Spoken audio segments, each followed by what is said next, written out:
After reports on Chinese swimmers, US bill threatens to cut funding for anti-doping agency. Let's dive into this. This is your favorite half Chinese. So again, the USA is threatening through measures of financial coercion to change the outcome of now sports.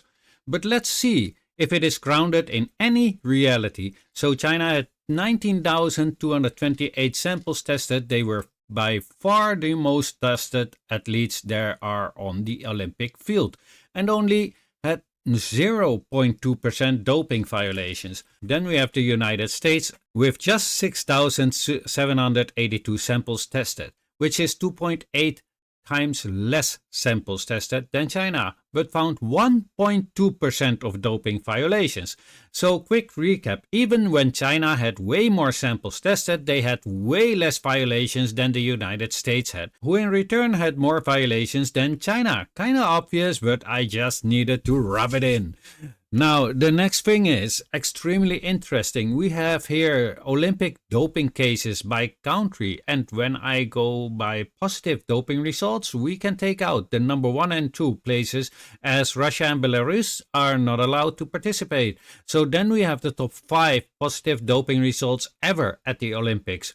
And we see here, number 1 is Ukraine with 27, number 2 Turkey with 19, number 3 the United States with 18, number 4 Austria and Kazakhstan with 13, number 5 Greece with 11.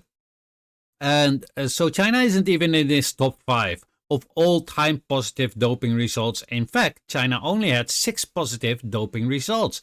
That is 3 times lower than the United States, who is in the top 5 with 18 cases, but somehow their tested samples are 2.8 times less than China's tested samples, considering that the United States is a grave violator of using doping.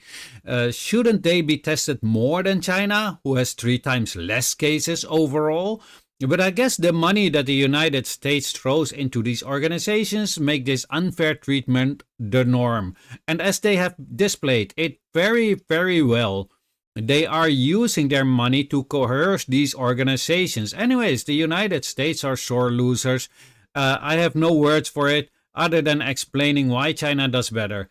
And that is very simple. When the United States athletes are busy trying to figure out which bathroom to choose or which pronouns to use for their teammates and coaches, the Chinese athletes are training. Maybe the United States should focus on bettering yourself. Acknowledge your flaws and work on that to make yourself better, instead of trying to sabotage and kneecap others. Because after all, if you destroy all the others, you still ain't.